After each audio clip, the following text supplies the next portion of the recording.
This is no different than if they announced they rounded up a dozen Decepticons. The machine also doesn't want you to think that Antifa even exists. You'd have to ask the people over at the Portland courthouse that they keep burning down. But here is quote unquote comedian. What are we calling him now? Jimmy Kimmel on that. You understand? There's no Antifa. This is an entirely imaginary organization. There is not an Antifa. This is no different than if they announced they rounded up a dozen Decepticons. We've captured the Chupacabra, everyone. And then it was Trump's turn to ratchet up the rhetoric with fiery images conjured from no one has any idea where.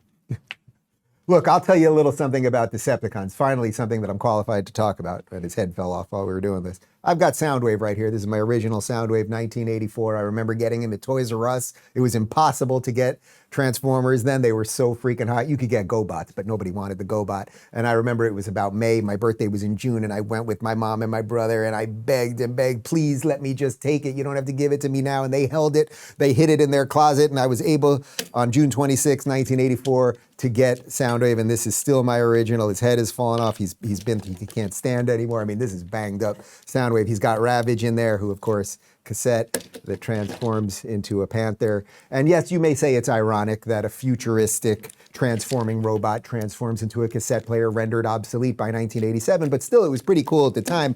And the point of all of that, Jimmy Kimmel, is that Soundwave here is a fictitious character who fought Optimus Prime and Bumblebee and Jazz. Antifa are crazy people who burn down Pep Boys and Best Buys. That is the fundamental difference.